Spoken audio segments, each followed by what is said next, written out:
Kaelin Khyrien's eyes adjusted slowly to the dimly lit corridor, her gaze lingering on the rows of identical doors before settling on the sign above her own, Residential Wing 3 to 14. She stepped out into the deserted hallway, her footsteps echoing off the walls as she made her way towards the stairs. It was almost time for breakfast. The fluorescent lights overhead flickered in sync with Kaelin's heartbeat, casting an eerie rhythm that seemed to reverberate through every cell of her body. Her stomach growled, a reminder that she had been awake for what felt like hours already. The strict schedules and routines at the rehabilitation facility were designed to help patients readjust to daily life after their incidents. Kaelin's incident was still shrouded in uncertainty, a fuzzy memory of pain and darkness that refused to solidify into anything coherent.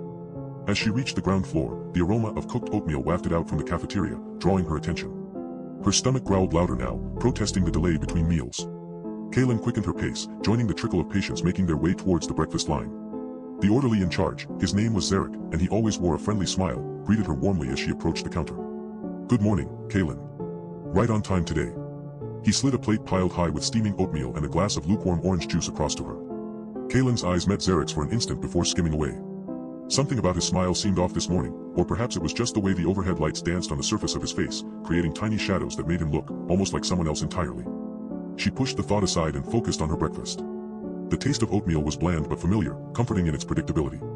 As she ate, Kaelin couldn't help glancing around the cafeteria, at the other patients chatting with their caregivers or huddled alone over their meals, at the security cameras discreetly installed above each table, and, of course, at Zarek, who was now helping another patient with her tray.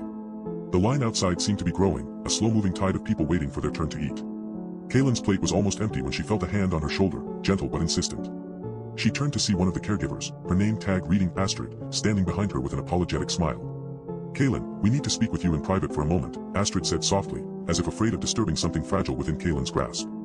The cafeteria around them continued to hum with quiet chatter and the soft clinking of dishes.